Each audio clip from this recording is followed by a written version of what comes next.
Hit TV YouTube channels లో మీ వ్యాపార ప్రకటనలకు మరియు ప్రమోషనల్ ఇంటర్వ్యూస్ కోసం వెంటనే సంప్రదించండి. గురువు గారు, నిజంగా మిమ్మల్ని అడగవలసిన ప్రశ్న ఇది. ఎందుకు అంటే నాకు తెలిసినంత వరకు మిమ్మల్ని ఎవ్వరు పిలిచినా గురువు గారనే పిలుస్తారు. అయితే అసలు ఎవరిని గురువు అనాలి? ఎవరిని అధ్యాపకులు అనాలి? ఏమిటి వాళ్ళిద్దరి మధ్య ఉన్నటువంటి తేడా ఏమిటి? అధ్యాపకులను కూడా ఒక్కొక్కసారి గురువులు అంటూ ఉంటారు. మరి ఏమిటి అసలు తేడా ఏమిటి చెప్పండి? గురు అనే శబ్దానికి అర్థం మొదలు తెలుసుకోవాలి. మహాభారతం చెప్పింది, గుకార అంధకార స్యాత్ రుకారస్తన్నిరోధక అంధకార నిరోధత్వాత్ గురిత్యభిధీయతే. మనకు అక్షరాలు రావు, ఎవరు తబ్బొట్టకండి, ఎవరి మనస్సు బాధించాలని చెప్పడం లేదు. చెప్పండి, పర్లేదు. ఎందుకంటే బాధిస్తే క్షమించాడు, ఇబ్బంది లేదు. కానీ వాస్తవంగా అక్షరాలు రావు. ఎందుకంటే అక్షరాలు రావటం అంటే అక్షరాలకు అర్థం తెలియాలి. ఆ ఈ అంటే అక్షరాలు రావటం కాదు. ఆ అంటే విష్ణువు, ఆ లక్ష్మి, ఈ ధనము, ఈ జ్ఞానము, ఊ శంకరుడు, ఇవి అర్థాలు ఉన్నాయి. ఎందుకు తెలుసు? తెలియదు. మా జీవుడు, ఊ సంబంధము. మనకు ఓం ఉంది, ఓములో అకారం ఉకారం మకారం ఉంది. అకారానికి అర్థం విష్ణువు, మకారానికి అర్థం జీవుడు, ఉకారానికి అర్థం వారికున్న సంబంధం. అంటే జీవాత్మ పరమాత్మకు చెందినవాడే. జీవాత్మ, ఇంకా చెప్పాలంటే జీవాత్మ పరమాత్మకు దాసుడు, స్వతంత్రుడు కాడు. ఎలా? నేను వండుకుంటున్నాను, నేను తింటున్నాను, నేను సంపాదిస్తున్నాను, నేను అనుకుంటున్నాను, నేను చేస్తున్నాను, స్వతంత్రుడి కాదా? అనుకున్నవన్నీ చేస్తున్నావా? భార్య వంట చేస్తున్నది, ఒక చిన్న ఎగ్జాంపుల్. వీడికి బాగా ఆకలి అయింది.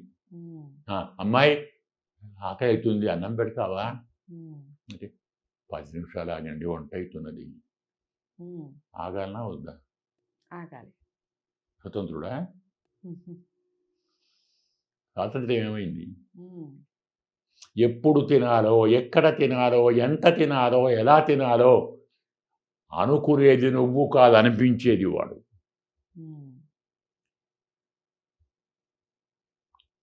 బుద్ధి జ్ఞానం అపోహనంచ అహం దదామి అన్నాడు. బుద్ధిని, జ్ఞానాన్ని, ఊహను, అపోహను నేనిస్తానన్నాడు. పోతూ పోతూ ఉంటాం, అమాంతం చేయి తగ్గుతుంది, గోడకు దెబ్బ తగిలి బ్లడ్ వస్తుంది. కలాలనుకున్నావా? అనుకుంటావా? ఎందుకైంది? నీ కర్మ ఆ శిక్ష నీకు అనుభవింపజేసింది. దీన్నంత జ్ఞానం అంటారు. జ్ఞానాన్ని ఇచ్చేవాడు గురువు. గు గు అంటే అంధకారం, చీకటి. రు అంటే వెలుతురు. చీకటిని పోగొట్టే వెలుతురు గురువు. చీకటి అంటే ఏమిటి? అజ్ఞానం. ఎందుకంటే చీకటి అంటే ఏమిటి? తెలియకపోవటం కదా. చీకటి ఉంటే ఏది కనపడదు, అజ్ఞానం ఉంటే ఏది కనపడదు. అందువల్ల అజ్ఞానం చీకటి. అజ్ఞానాన్ని పోగొట్టేవాడు గురువు, వెళ్తున్నిచ్చేవాడు. మళ్ళీ ఇక్కడ ఒక పేచీ చాలామందికి తెలియదు. జ్ఞానం అంటే మా అందరి జ్ఞానం ఉందంటారు. మనకున్నది జ్ఞానం కాదు, మనకు జ్ఞానం లేదు. శాస్త్రం చెప్తుంది, మోక్షేధీహి జ్ఞానం అన్యత్ర విజ్ఞానం శిల్పశాస్త్రయో. జ్ఞానం అంటే మోక్షం గురించి తెలియుట. జీవాత్మ పరమాత్మ దగ్గరికి ఎలా చేరుతాడో అనే విషయం తెలియటాన్ని జ్ఞానం అంటారు. ఎలా బతకాలో, ఎలా సంపాదించాలో, ఏమేమి చెయ్యాలో తెలియటాన్ని విజ్ఞానం అంటారు. మీరు సైన్స్ అంటున్నారు కదా, ఇంకేదో అంటున్నారు కదా, అదంతా విజ్ఞానం, జ్ఞానం కాదు. ఎందుకో కనపడేదాన్ని చెప్పేది విజ్ఞానం, కనపడని దాన్ని చెప్పేది జ్ఞానం. ఒక చిన్న ఎగ్జాంపుల్ చెప్తాను. చెప్పండి. మనకు చాలామంది చర్చిస్తారు, యజ్ఞాలు చేస్తే సంతానం కలుగుతుందా, జపం చేస్తే కలుగుతుందా, వ్రతం చేస్తే కలుగుతుందా, యజ్ఞం చేస్తే వర్షం పడుతుందా? పడదు. ఒప్పుకుంటాం. యజ్ఞం వల్ల సంతానం కలగదు, యజ్ఞం వల్ల వర్షం పడదు, యజ్ఞం వల్ల దరిద్రం పోదు. మరి ఎందుకు చేస్తున్నారు? సంతానం కలగని ఒక అమ్మాయి, ఒక అబ్బాయి డాక్టర్ దగ్గరికి పోతే ఆ డాక్టరు ఏదో పరీక్ష చేస్తారు, మీకు సంతాన యోగం లేదు అంటాడు. అలాంటి వాడు నా దగ్గరికి వచ్చారు ఒకసారి. అమెరికాలో ఉంటారు. జాతకం సంతానం ఉంది మీకు, నేను పూజ చేస్తాను, 60 రోజులు సంతానం కలుగుతుంది. వాళ్ళు నమ్మారు, పూజ చేశాను, కవల పిల్లలు పుట్టారు. ఇప్పుడు వాళ్ళ తప్ప, నా తప్ప? రెండు తప్పు కాదు.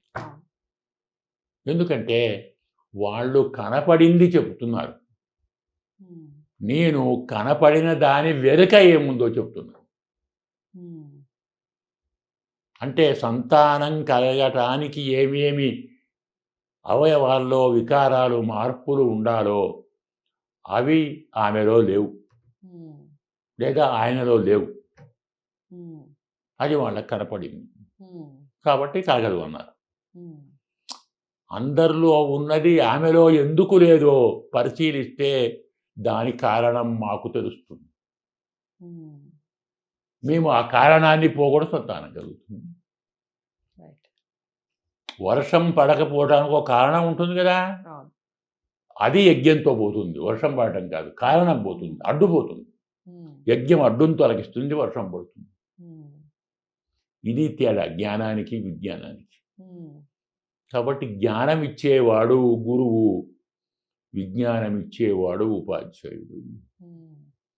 అంటే ఇవాళ రోజుల్లో ఎలా బతకాలో, అందుకే మంచి పేరు ఉప అధ్యాయుడు. అంటే సప్లిమెంటరీ లెసన్. వాడు చెప్పే పాఠం పాఠం కాదు, ఉపపాఠం. అంటే అసలు పాఠం జ్ఞానం, ఇది విజ్ఞానం. అందుకే వాటి కాలంలో అనకూడదు, కానీ చాలామంది పాఠం చెప్పటం లేదు, అదేదో నెట్లో చూసుకోమంటున్నారు. అందులో ఇంకోటి జాబ్ ఓరియంటెడ్. చదువు అంటే ఉద్యోగం రావాలి, తప్పు కాదు, బతకాలి, తప్పనం.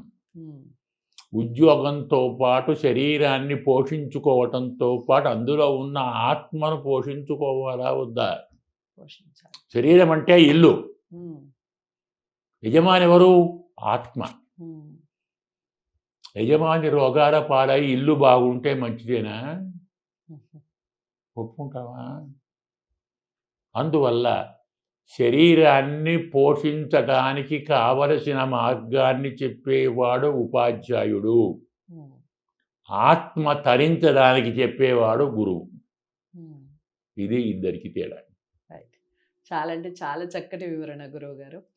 అదండి, మనం గురువులు అని ఎందుకు అంటాం, ఇలాంటి వారిని, కందాడే గారు లాంటి వారిని గురువులు అని ఎందుకు సంబోధిస్తాం అంటానికి ఈ వీడియో చక్కటి ఉదాహరణ. వీడియో ఎక్కడా స్కిప్ చేయకుండా మీరు చూసినట్లయితే చాలా చక్కటి ఉదాహరణలతో చెప్పారు, తేడా స్పష్టంగా చెప్పారు. జ్ఞానాన్ని బోధించేవారు గురువు అయితే, విజ్ఞానాన్ని బోధించేవారు ఉపాధ్యాయుడు అని. మరి జ్ఞానం ఎలా వస్తుంది, ఏమిటి, ఈ విషయాలన్నీ వీడియో ద్వారా తెలుసుకుందాం. వీడియోని లైక్ చేసి షేర్ చేయండి, ఛానల్ని సబ్స్క్రైబ్ చేసుకోండి. మరో మంచి అంశంతో మళ్ళీ కలిసే ప్రయత్నం చేద్దాం. కందడే గారిని మీరు కలవాలి అనుకుంటే స్క్రీన్ మీద కనపడే నెంబర్కి కాల్ చేయండి. నమస్తే.